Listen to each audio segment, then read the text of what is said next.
Good morning friends, welcome to the prelims booster session. आज का पहला टॉपिक है why Indian cities need local solutions. Topic आपके governance के लिए इंपॉर्टेंट है। तो आने वाले टाइम पे इंडिया जो है ये एक्सपेक्ट कर रहा है कि वहाँ जो अर्बन पॉपुलेशन है वो सबसे सिग्निफिकेंट होगी, अगर हम ग्लोबली भी कंपेयर करें तो of course largest urban population अगर हमारी दुनिया में बनेगी तो अर्बन डेवलपमेंट एक बहुत इंपॉर्टेंट हमारे लिए सब्जेक्ट बन जाएगा।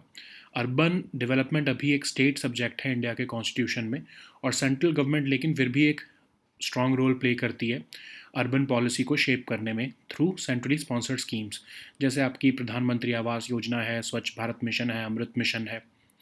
तो सिंस 1990s अर्बनाइजेशन इंडिया में सेंट्रल स्कीम्स द्वारा गाइडेड है, जैसे कि JNNURM। सेंटर की अप्रोच फोकस रखती है इंफ्रास्ट्रक्चर और मोबिलिटी पर, और मेट्रो रेल जैसे प्रोजेक्ट्स जो हैं वो लगभग 30% ऑफ द यूनियन बजट का ही जो है वो पार्ट ले लेते हैं। तो इन इनिशिएटिव से कुछ सिटीज़ को तो हेल्प हुआ है, तो लेकिन इससे प्रॉब्लम क्या हो जाती है कि स्टेट या लोकल बॉडीज़ जो हैं वो अपनी लोकल नीड्स के हिसाब से अडेप्ट नहीं कर पाते हैं प्लान्स को। तो प्रॉब्लम्स यही हैं, सिटीज़ को फोर्स किया जाता है कि वो सेंट्रली सेट रूल्स और फॉर्मेट्स को ही फॉलो करें। कुछ सिटीज़ जहाँ पर डिसेंट सैनिटेशन सिस्टम्स या सोशल हाउसिंग स्कीम्स ऑलरेडी चल रही हैं, उनको फिर भी फंड्स दिए जाते हैं इन सेक्टर्स के लिए, जबकि उन्हें ज़रूरत भी नहीं है। मनी कभी कभी जो है अनयूज़ भी रह जाती है और अननेसेसरी इंफ्रास्ट्रक्चर पे जो है वो खर्च की जाती है जस्ट टू शो कि वो यूटिलाइज हो रही है। उसकी वजह से पुअर आउटकम्स होते हैं। ठीक है, अब केरला जैसे हम एग्जाम्पल देखें तो इंडिया जो है वो अर्बनाइज नहीं हो रहा है यूनिफॉर्म वे में। केरला में सिटीज़ जो है वो विलेजेस में ब्लेंड हो रही हैं। ठीक है, तो गुजरात में सिटीज़ जैसे कि अहमदाबाद, वहाँ पर देखा गया है कि जो रिच हैं वो आउटस्कर्ट्स में मूव हो रहे हैं क्योंकि क्राउडिंग हो रही है कोर की। माइग्रेशन पैटर्न्स भी चेंज हो रहे हैं, बहुत से वर्कर्स जो हैं वो नदर्न स्टेट से सदर्न वंस में जा रहे हैं। हर सिटी के अपने चैलेंजेस और प्रायोरिटीज़ हैं। इसीलिए कहा जा रहा है कि एक न्यू अप्रोच होनी चाहिए, ज़्यादा पावर और मनी डायरेक्टली स्टेट्स को और सिटी गवर्नमेंट्स को दी जाए। 70% जो है यूनियन बजट जो कि अर्बन डेवलपमेंट के लिए है, उसको डायरेक्टली स्टेट्स और सिटीज़ को दिया जाए। सिटीज़ को खुद को डिसाइड करने दो कि उन्हें क्या चाहिए। फंड्स जो हैं वो रिजिड रूल्स के साथ नहीं होने चाहिए, वो फ्लेक्सिबल होने चाहिए, अपने हिसाब से लोकल सॉल्यूशंस पर वो फंड्स लग सकें।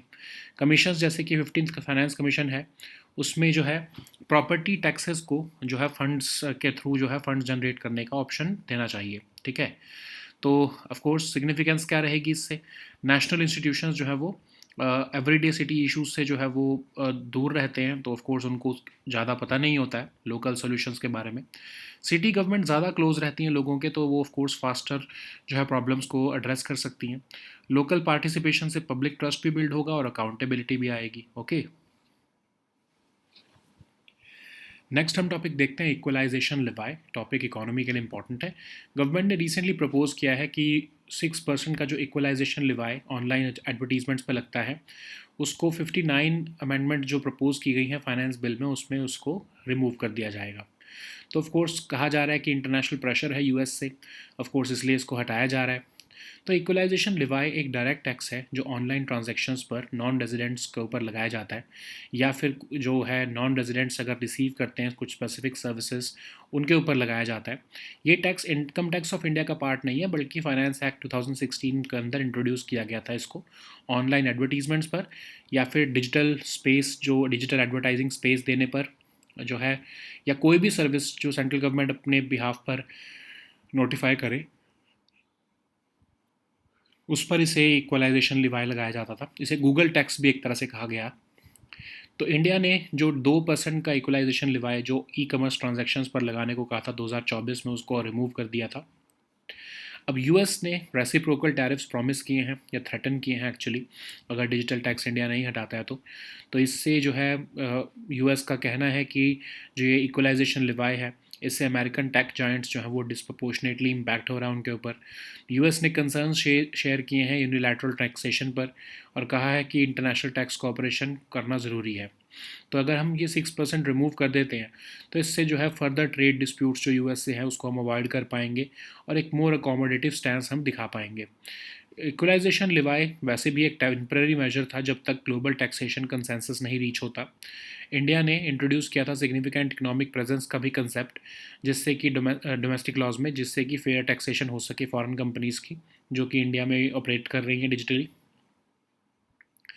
Apart from that finance bill 2025 में कुछ और भी प्रोविजंस हैं, जैसे गवर्नमेंट जो है वो अमेंडमेंट्स लेकर आ रही है ईज़ करने के लिए ऑफशोर फंड इन्वेस्टमेंट्स को, उनकी रेगुलेशंस को लेस बर्डनसम बनाने के लिए।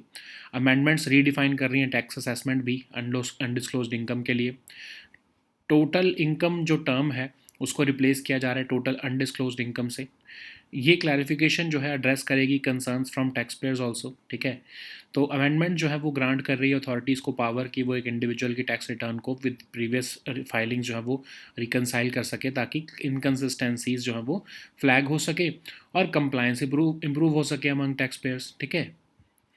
नेक्स्ट हम टॉपिक देखते हैं judiciary in house inquiry. Topic आपके पॉलिटिकल इंपॉर्टेंट है।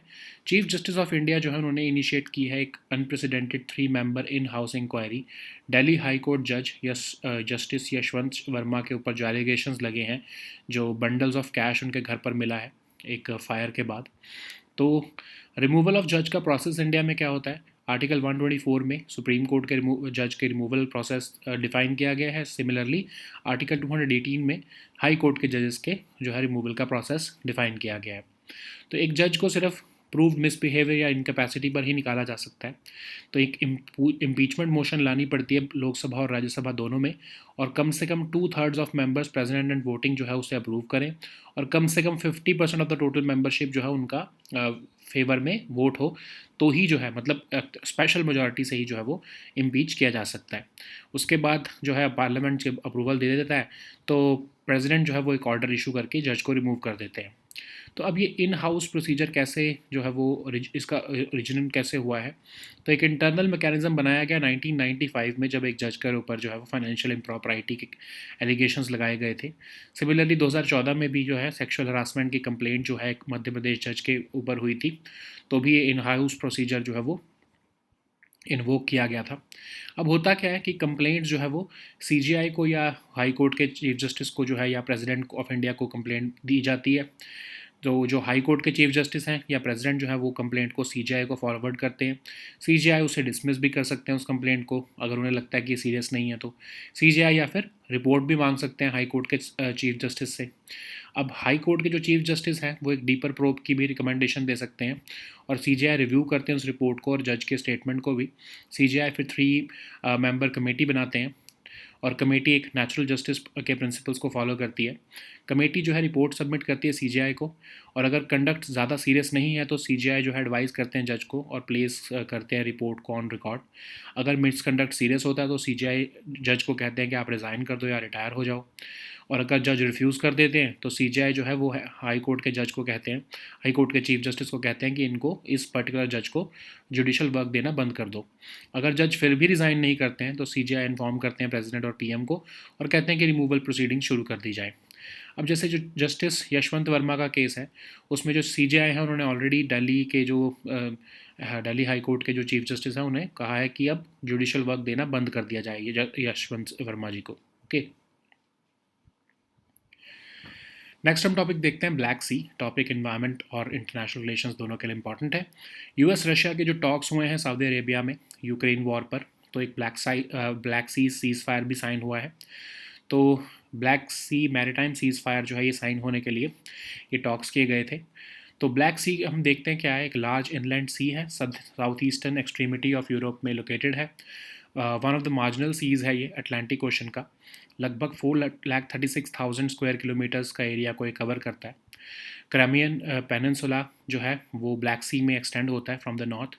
रशिया की लॉन्गेस्ट कोस्ट लाइन है, फॉलोड बाय टर्की, यूक्रेन, और ये एजियन सी को भी कनेक्ट होता है वाया बॉस्फोरस स्ट्रेट। ब्लैक सी का की लोअर सैलिनिटी है देन वर्ल्ड्स ओशंस। ओके, अब मैरोमिक्टिक बेसिन है ये वर्ल्ड का लार्जेस्ट, मतलब मूवमेंट जो है वाटर की अपर और लोअर लेयर में बहुत रेयर होती है, बट यहाँ पर आपको देखने को मिलेगी ये, तो एक यूनिक इकोलॉजिकल कंडीशंस देखने को मिलती हैं। One of the largest anoxic basins भी हैं, मतलब यहाँ पर लो डिजॉल्व ऑक्सीजन है इन डीपर लेयर्स, उसकी वजह से मरीन बायोडाइवर्सिटी भी अफेक्ट होती है। ऑफ कोर्स इसकी जियोपॉलिटिकल इंपॉर्टेंस भी है। नेक्स्ट हम टॉपिक देखते हैं financial action task force. Topic international relations के लिए इंपॉर्टेंट है। तो इंडिया होस्ट करने वाला है FATF की प्राइवेट सेक्टर कोलैबोरेटिव फोरम 2025 को मुंबई में। तो FATF क्या है, एक inter governmental policy making and standard setting body जो कि डेडिकेटेड है करने के लिए मनी लॉन्ड्रिंग और टेररिस्ट फाइनेंसिंग को, और इसके थ्रू इंटरनेशनल स्टैंडर्ड्स इस्टेब्लिश किए जाते हैं डेवलप और प्रमोट करने के लिए पॉलिसीज़ को, बोथ एट इंटरनेशनल और नेशनल और इंटरनेशनल लेवल्स, मनी लॉन्ड्रिंग को कॉम्बैट करने के लिए और टेररिस्ट फाइनेंसिंग को रोकने के लिए। तो ये डेवलप करता है, प्रमोट करता है policies across various countries and jurisdictions. इसको एस्टैब्लिश किया गया था 1989 में during G7 summit in Paris. और एक मेंबर बनने के लिए कंट्री को स्ट्रेटजिकली इंपॉर्टेंट होना जो है इम्पॉर्टेंट है। स्ट्रेटजिकली इंपॉर्टेंट एक कंट्री जो है उसको must be considered strategically important member होने के लिए। अभी 39 कंट्रीज इसके मेंबर हैं, इंडिया भी ऑफ कोर्स इसका मेंबर है। FATF रिसर्च करता है कि कैसे मनी लॉन्ड्रिंग हो रही है या टेररिस्ट को कैसे फाइनेंसिंग हो रही है। FATF की रिकमेंडेशंस जो है वो रिकग्नाइज होती हैं as global anti money laundering और counter terrorist financing standard. FATF countries को होल्ड करता है, अकाउंट करता है कि वो जो भी FATF के स्टैंडर्ड से जो है कंप्लाई नहीं करते। अब इसमें ग्रे लिस्ट, ब्लैक लिस्ट होती हैं। ब्लैक लिस्ट वो कंट्रीज़ होती हैं जो बिल्कुल कॉपरेट नहीं कर रही हैं, ये टेररिस्ट फाइनेंसिंग भी कर रही हैं और मनी लॉन्ड्रिंग भी कर रही हैं। ग्रे लिस्ट वो होती है जिसमें कि उन कंट्रीज़ को डाला जाता है जो सेफ हेवन बनती जा रही हैं टेररिस्ट फाइनेंसिंग और मनी लॉन्ड्रिंग के केस में। अब 3 कंट्रीज़ ही हैं इंडिया अभी तक दुनिया में जो ब्लैक लिस्ट में है, नॉर्थ कोरिया, ईरान और म्यांमार। अब ऐसी कंट्रीज़ जो ब्लैक लिस्ट में आ जाती हैं उनको कोई भी फाइनेंशियल एड नहीं मिलती है इंटरनेशनल मॉनिटरी फंड से, वर्ल्ड बैंक से, एशियन डेवलपमेंट बैंक से या फिर EU से। ओके, और कुछ उनके ऊपर सैंक्शंस भी लगते हैं। ओके, नेक्स्ट हम टॉपिक देखते हैं Vikramshila university. Topic art and culture के लिए इंपॉर्टेंट है।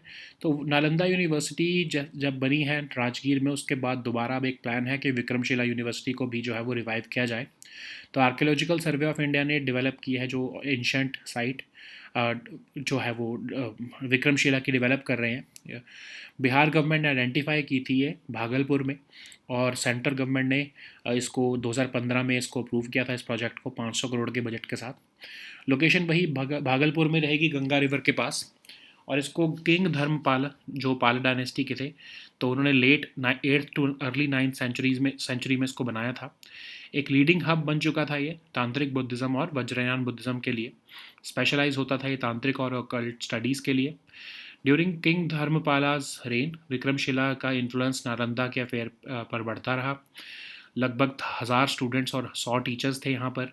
रिनोन्ड स्कॉलर्स जैसे अतिशा दीपांकर भी यहाँ पर थे, ठीक है, जिनका मेजर रोल है बुद्धिज़्म को एस्टैब्लिश करने का तिब्बत में। विक्रमशिला यूनिवर्सिटी एक सेंट्रल स्तूपा बोस्ट करती है जहाँ पर 208 सेल्स हैं। इसमें एक लाइब्रेरी है जो कि इक्विप्ड है with a unique cooling system, उस समय पर होती थी ऑफ कोर्स मतलब, और जिसमें कि वाटर जो है वो एक नियर बाय रेजर्वायर से आता था और डेलिकेट मैन्यूस्क्रिप्ट्स को प्रिजर्व करने में हेल्प करता था। तो करिकुलम में जो है वाइड रेंज ऑफ सब्जेक्ट्स थे, theology, philosophy, grammar, metaphysics, logic, tantra, और कुलपति और महास्थाविर जो है यूनिवर्सिटी की एडमिनिस्ट्रेशन को देखते थे। विक्रमशिला यूनिवर्सिटी को भी जो है वो बख्तियार खलजी ने 1203 AD में जो है वो डिस्ट्रॉय कर दिया था, ठीक है। So now let us see all these topics in English.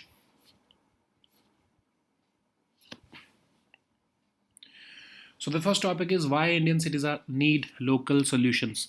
This topic is important for your governance section. So in the forthcoming decades, India is expected to boast the most significant urban population globally.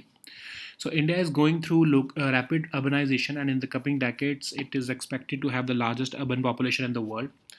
So while urban development is officially a state subject in India's constitution, the central government plays a strong role in shaping urban policy through centrally sponsored schemes like the Pradhan Mantri Awas Yojana, Swachh Bharat Mission and Amrit Mission. Since 1990s, urbanization in India has been guided by central schemes like JNNURM. Central government's approach also focuses heavily on infrastructure and mobility, like metro rail projects, which alone received about 30% of the union budget under the current government. While these initiatives have helped some cities, they often leave little room for states or local bodies to adapt plans according to local needs. So, what are the problems with this top-down model? Cities are forced to follow centrally set rules and formats, which might not suit their conditions. Some cities already have decent sanitation systems or social housing, but still they receive funds for these sectors instead of their actual needs like mobility or climate resilience. Money also sometimes remains unused or it is spent unnecessarily on infrastructure just to show that it is being utilized. Okay, so in short, this model leads to poor outcomes because it doesn't let local voices and contexts guide urban development. So India is not urbanizing in a uniform way. In Kerala, we see cities are blending into villages so closely that CM once called the entire state a single city. In Gujarat, we see that cities like Ahmedabad is witnessing a phenomena in which the rich are moving to the outskirts due to crowding in the core. So migration patterns are also varying, where many workers are moving from the northern states to the southern ones. Each city has its own challenges and priorities, which cannot be solved by a standard centralized solution. So that's why experts are suggesting that a new approach should be there, where more power should be given and money should be given directly to states and city governments. At least 70% of the union budget meant for our urban development should be sent directly to states and cities, either through state finance commissions or direct transfers. Cities should decide what they need the most.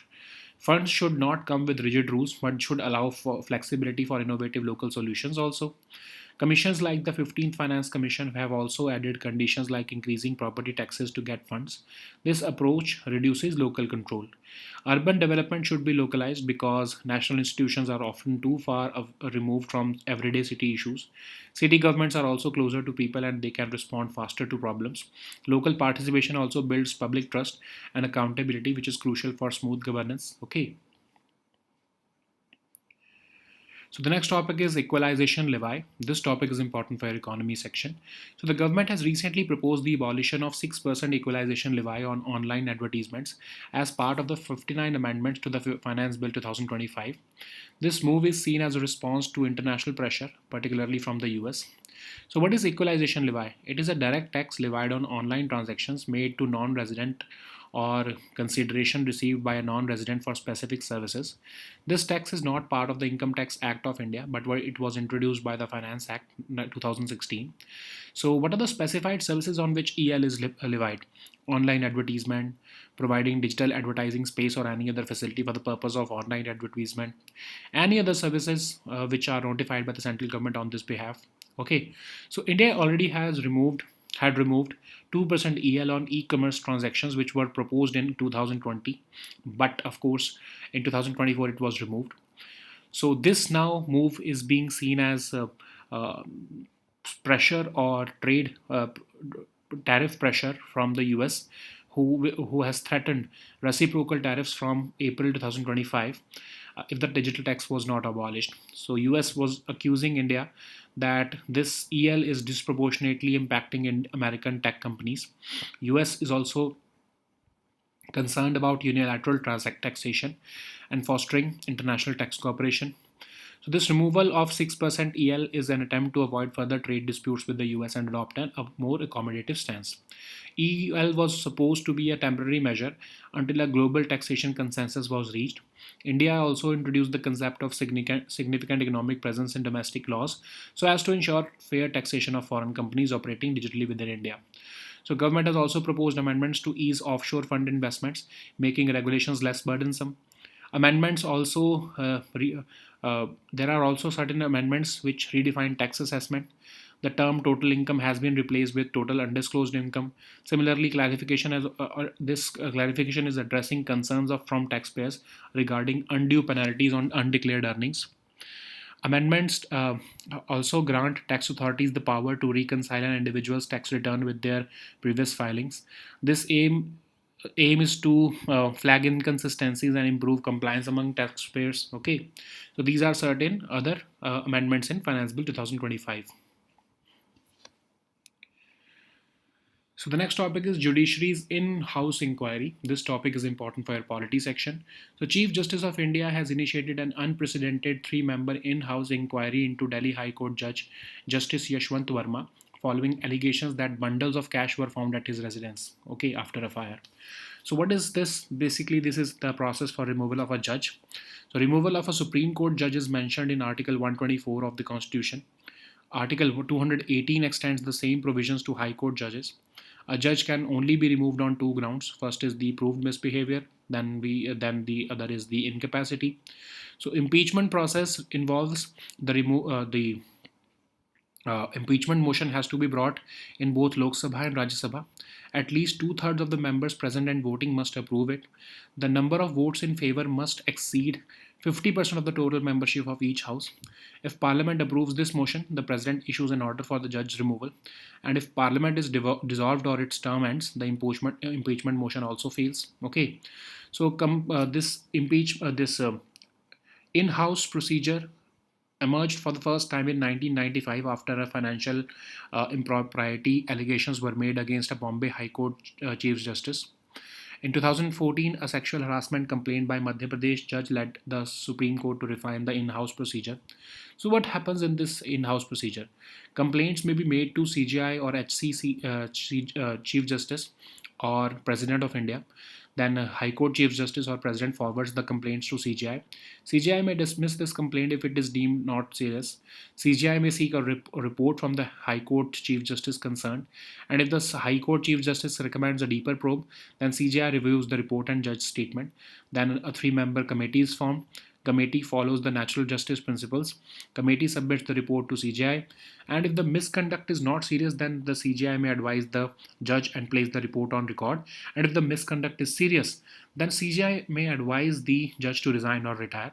If the judge refuses to resign or retire, then CGI directs the High Court Chief Justice to stop assigning judicial work to that particular judge. And if the judge still does not resign, then of course CGI recommends to the President or PM removal proceedings against that judge.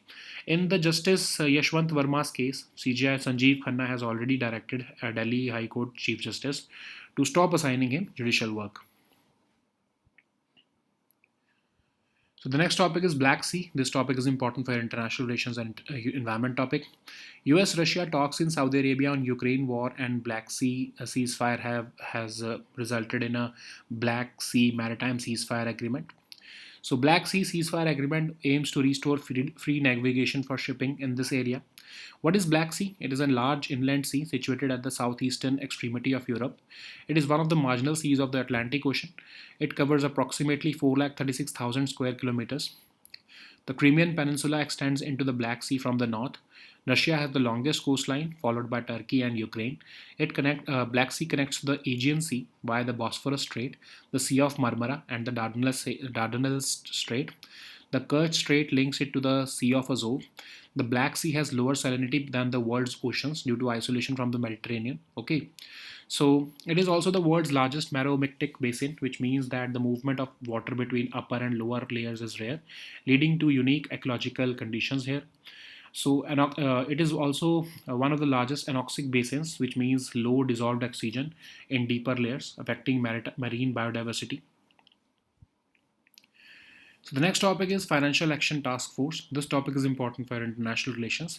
So India will be hosting the FATF Private Sector Collaborative Forum 2025 in Mumbai. So FATF is an intergovernmental policy making and standard setting body dedicated to combating money laundering and terrorist financing. The objective is to establish international standards and to develop and promote policies both at national and international levels. FATF develops and promotes policies across various countries and jurisdictions. It was established in 1989 during the G7 summit in Paris. To become a member, a country must be considered strategically important. FATF currently includes about 39 countries. India is also, of course, one of them. So FATF researches on how money is being laundered and terrorism is funded. FATF recommendations are recognized as the global anti-money laundering and counter-terrorist financing standard. FATF also holds countries to account that do not comply with FATF standards. So there are two lists in FATF. First is the blacklist, then in which the countries which are the non-cooperative ones, they are put on this blacklist. These countries basically support terror funding or money laundering, and then we have the grey list, which is considered as a safe, which is given in which the countries who are considered a safe haven for supporting terror funding and money laundering are put on this list. So this is a warning list basically. So only three countries in the world are put on FATF's blacklist: North Korea, Iran, and Myanmar. No financial aid is given to them by IMF, World Bank, ADB, or EU, and certain countries also, some of them also face financial sanctions. So the next topic is Vikramshila University. This topic is important for your art and culture section. So a decade after Nalanda University came up in the foothills of Rajgir, work is on to revive another ancient center of learning in Bihar called Vikramshila. So Archaeological Survey of India is developing the ancient site of Vikramshila University to boost tourism. Bihar government has identified 202 acres of Antichak village in Bhagalpur for establishing a central university at the historic site. The project was approved by Center in 2015. Okay. So, what is Vikramshila University? It was situated in Bhagalpur, Bihar, along the banks of River Ganga. So, it was established by King Dharmpala of Pala dynasty during late 8th to early 9th century as a response to the decline of educational standards in Nalanda University. Vikramshila University emerged as a leading hub for Tantric Buddhism and Vajrayana Buddhism, playing a pivotal role in the spread of these traditions. The university distinguished itself by specializing in Tantric and occult studies. During King Dharmapala's reign, Vikramshila exerted influence over Nalanda's affairs. It drew over 1,000 students and 100 teachers from across India and beyond.